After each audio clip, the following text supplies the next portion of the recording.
welcome back to another episode of Decoded, a Lost Codex podcast. My name is Jesse, and I'm the writer, director, and narrator for the Lost Codex lore videos, podcasts, everything. I'm a little bit quiet right now. This is going to be a very soft-spoken podcast because it is almost 1 o'clock in the morning. It is December 24th. Happy and Merry Christmas Eve, everybody.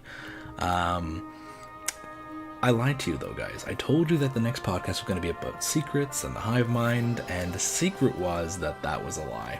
We're back talking about we're being me, myself, and I, talking about the Warcraft RPG, the continuation of my 2-year-long campaign. So if you have no idea what I'm talking about because you missed the previous episode, stop and go listen to the old episode because it's actually really exciting. We're going to dive right into the podcast, guys. For those of you listening to the visuals, what? To those of you listening to the audio on Stitcher, iTunes, SoundCloud, I encourage you guys to actually watch the YouTube video because there are actually some visuals in this episode. Visuals that Jeff and I have created for this occasion. I sent Jeff some character models and he posed them beautifully, backgrounds, effects, everything. Looks great, and I want to show you guys the characters. There's a little bit of a visual ending as well, something that we made years ago back when the campaign was still going on, but we'll get to that at the very end. So if you guys are listening to the audio only, or you have this playing in the background, when you hear me call out, some visuals, maybe, go look at the visuals. They're pretty good. We're going to dive right into it. So on screen here, guys, you should see the thumbnail for last week's episode, which has the Wildhammer character Rook on the left, Mordecai the Tinker from Dalaran in the middle, and Altharius the High Elf on the right. We're going to dive in. We're going to do a quick recap of the characters. I'm not going to do a recap of everything that happened, just the characters. So this is Rook, and all the characters you're going to see in these little screen introductions are the characters in their starting gear. There's going to be a visual piece later on at the end of the podcast where everyone's going to look a little bit different. That's because that's them later on in the campaign when they've actually upgraded their gear and they got better items and better stuff. So this is Rook, the Wildhammer Barbarian, played by Matt. And Rook, again, was a Second War veteran. His griffin died at the hands of orcs, and now he's just eager to murder orcs. And so he joins the party, eager for some easy gold and orc murdering. Next character we got is the other dwarf in the party, which happens to be Matt's younger brother in real life. This is Mikhail, the dwarven bronzebeard craftsman who also happens to dual-wield shields. This character, probably one of the more unique characters in his fighting style, because I had to actually modify how he fights. So he's got the really, really big heavy shield and a much smaller shield with jagged edges on it. And what an absolute tank. Didn't do a lot of damage, but he could take a lot of hits. And again, as you see, he's not too equipped in terms of big heavy pieces of armor. He's got some chainmail on, some leather, but he's not a battle-hardened warrior. He did fight in the Second War, but it was more of he was a conscript. And he's a craftsman by trade, woodworker and stonesmith, but he's looking to make gold, so he's part of this little group. And his name is Mikhail, M-I-K-E-L-A-E-L, but his nickname is literally Mick-Ale. And the character's name the player's name, IRL, is Michael, so as you can tell, very creative, not at all. Next up, we've got Gizmo, the gnomish mage from Dalaran. Gizmo is a practitioner of the arcane arts and teacher in many different fields. He is actually the former professor of one of the next characters we're going to meet, Mordecai, the failed mage now turned tinker who grew up in Dalaran. And poor Gizmo, probably the wisest and most intellectual of the group, was sort of tricked into going in on this campaign. Gizmo was definitely the voice and character of reason when it came to making logical decisions. And unfortunately, this character, the player, didn't stick around for the full campaign. So there went the voice of reason. We'll get to that. Here's Mordecai, the Tinker. Came from a magical family, but he just possessed zero magical ability, and befriended one of his professors who failed him horribly, and that professor encouraged him to explore gnomish technology and the gnomish art of tinkering. And behold, we've got Mordecai, who's conniving, a little bit manipulative, and very much a bullshitter. And this character, of course, is played by Peter. Next up, we've got Mirth the duelist, with his two scythes there. Mirth was a Lordaeron farmer who just despised the Lordaeron Guard. They did nothing for him. Gnoll attacks, bandit attacks over the years, and eventually the orc attacks just pushed him to say, fuck you, and he dodged the draft when they came recruiting for the Second War, and took to the roads as a wanderer, as a mercenary, acrobat master, but really just serving himself. We've already seen Mirth. Here we have Altharius, the high elf dragon priest. And for those of you wondering what a dragon priest was, this player, he had never experienced or really knew much World of Warcraft lore at all. But he knew the basics, and he wanted to be a spellcaster, but he didn't want to be a mage. Everyone wanted to be different.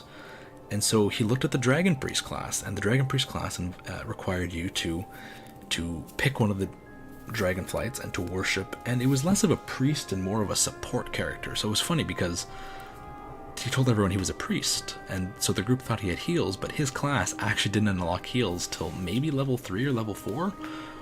So of course the poor guy got crapped on by the group because he was a priest with no heals, but he could provide shields and he could provide lightning damage and stuff like that. So this is Mirth and Altharius, and he is a patron worshipper of Malygos and the Blue Dragons. He wanted to be a worshipper of the Black Dragonflight, but I told him, that's probably not a good idea considering the current climate. By the way, the campaign takes place between the Second and Third War, roughly around year 9 or 10 or so. So at this point, dragons themselves aren't trusted, but black dragons especially are not trusted at all. Next up, we've got Jonks, which actually isn't her name at all. Her name is Obleen the Goblin, who is a Steamweedle cartel thief. And the reason her name is Jonks is because during one particular event, one of the players couldn't remember her name and rolled to bullshit her name, and the name Jonks came out, and it actually just stuck for the rest of the campaign. So we don't call her Obleen, we call her Jonks. And she's a thief, and played by my friend Caitlin, and yeah, one of the more fun characters. And last up, we've got the Stromic Ranger Leon.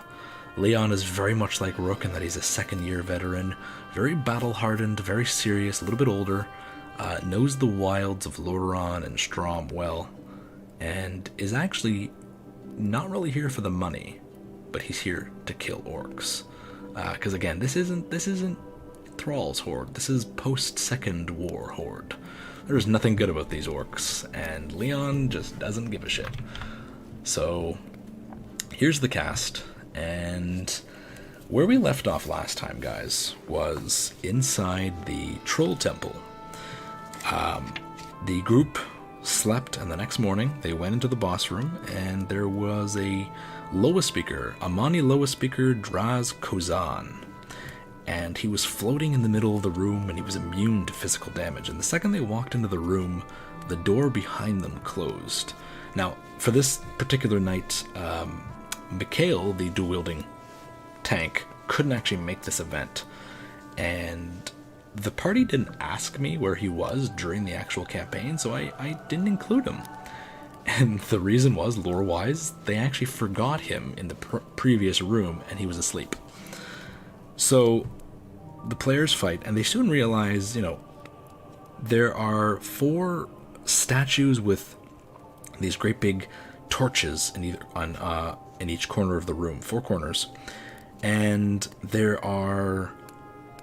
with these torches there are statues associated with different Loas, Lynx, Dragonhawk, Bear, and Eagle, and certain spirits had to be summoned in particular order, and every time you defeated one of these spirits, one of the torches, one of the braziers would go out. And once all 4 of the torches were out, the high priest in the middle was attackable, so they defined which order they had to kill, and there was a clue on the wall, but everyone was focused on the fight, so they didn't actually see the clue right away. Once they killed the Lynx, then the Dragonhawk, then the Bear, then the Eagle, the boss in the middle came down, and they defeated him. This was the target that they were sent in after from Trollbro. I told you that this sort of blood spirit, this blood priest, Amani Troll, or actually not Amani, but they don't know that, met with them, and what he wanted wasn't actually here. So it was kind of a whole red herring quest. This entire dungeon was an entire red herring adventure, which they found to be extremely funny. So they got their loot, off they went. This is in the Troll Ruins in northeastern Plaguelands, right north of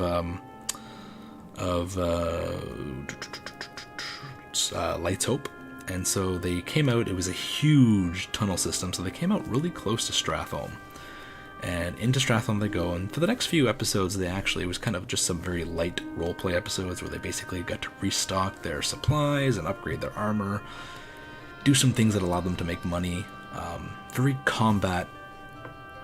not combat oriented. And so inside Stratholme, they got their stuff, and they took a caravan out of Stratholme heading east towards Light's Hope Chapel. They briefly stopped into Light's Hope Chapel, where they met with Tyrion Fordring, and the caravan was actually dropping off a whole bunch of supplies to Light's Hope, or Light's Hope was not fully built. It wasn't what we see Light's Hope as today. And the caravan continued with some supplies that were being donated by the Silver Hand to an orphanage in Enderhall. The driver of this caravan was actually, when they met Tyrion Fordring, it wasn't blatantly obvious it was Tyrion.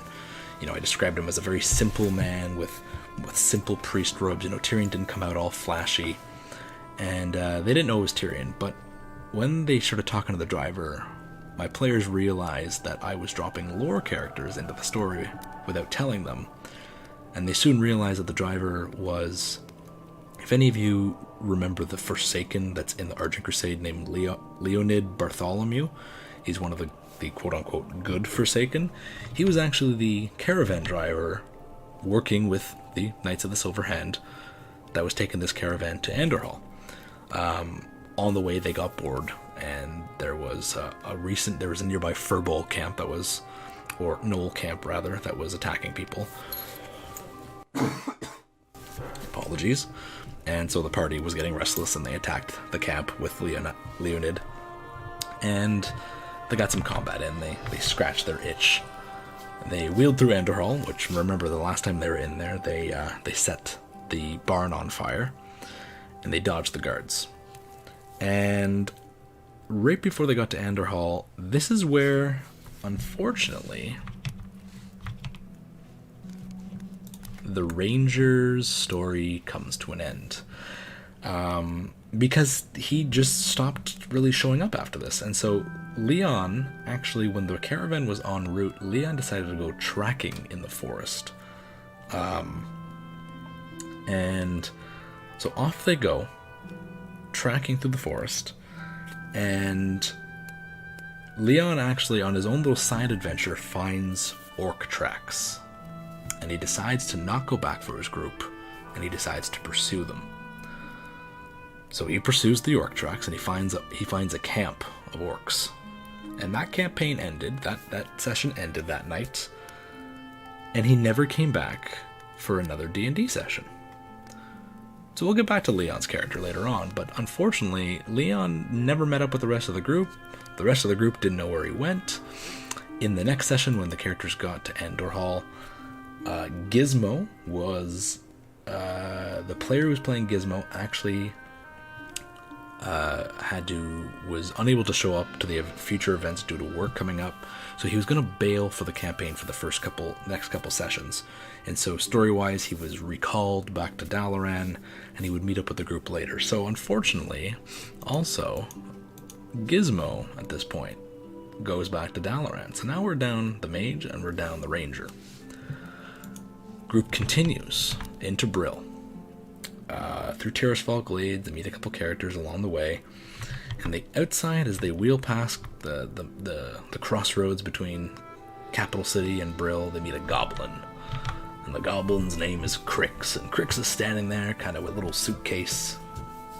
He's trying to sell people on his latest deal. You want to buy a Zeppelin? Anyone want to buy a Zeppelin? It's not really something you hear on the side of the road. Want to buy a Zeppelin? Who's selling Zeppelins? Naturally, the Tinker is very interested. What do you